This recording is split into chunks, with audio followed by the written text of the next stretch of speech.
Bonjour chers utilisateurs du 3DMS. J'ai fait cette petite vidéo pour vous présenter le principal intérêt de la dernière version d'écran. Nous sommes en fin novembre 2018. C'est la version 1.2.1.0. Donc déjà tout d'abord il faut que vous vérifiez que votre écran est bien à cette version. Pour cela vous allez dans Menu, Gestion, Écran, Information. Et là vous vérifiez que votre version de firmware est en 1.2.1.0. Si c'est pas le cas, c'est assez simple, vous connectez votre 3DMS à 3DMS Manager. Le PC sur lequel est 3DMS Manager, il faut qu'il soit connecté sur internet et automatiquement la mise à jour vous sera proposée.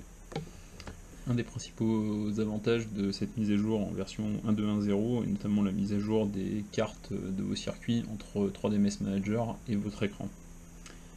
L'avantage de cette fonctionnalité là, c'est par exemple de pouvoir modifier la position de votre point de chronométrage. Donc là par exemple on va prendre l'exemple de Dijon. Donc on voit que le point de chronométrage, en fait, donc le drapeau vert est plutôt en fin de ligne droite avant la prise de frein, donc c'est pas forcément un endroit très agréable pour pouvoir regarder votre chrono et regarder si votre LED clignote pour vous signaler une amélioration de chronomètre. Donc pour vous faire une démonstration de ça, en fait, utiliser un utilitaire auquel vous n'avez pas accès, qui est un simulateur qui vous permettra de voir que à partir de ce point-là, en fait, sur votre écran, la LED clignote quand vous améliorez et le chrono du tour s'affiche également. Voilà, donc là je lance le simulateur et je vais passer en avance rapide pour passer le tour lancé et le premier tour de chrono.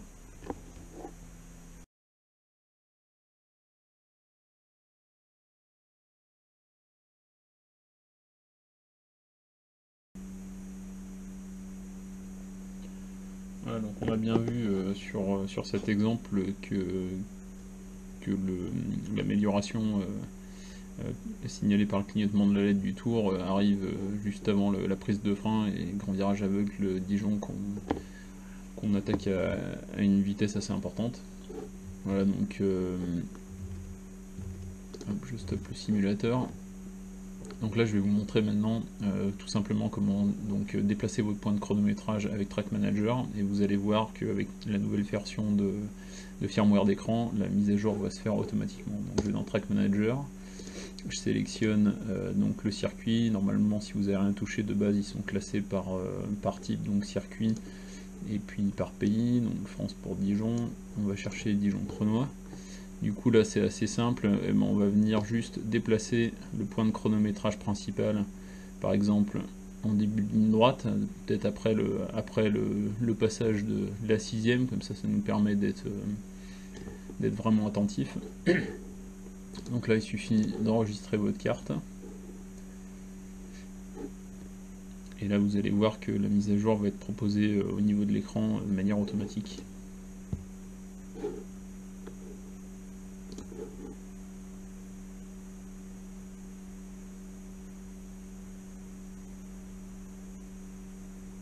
Voilà, donc là vous avez une fenêtre qui s'affiche, qui vous explique que les cartes ont été synchronisées en fait, donc la dernière modif que j'ai fait vient d'être synchronisée dans l'écran.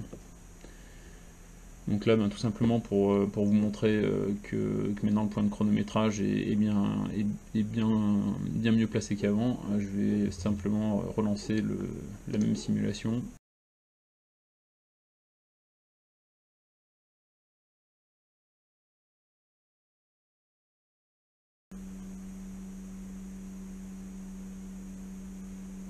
Voilà, donc on a bien vu sur cet exemple que le point de chronométrage avait été déplacé donc à un endroit plus propice pour pouvoir regarder l'écran sur la moto.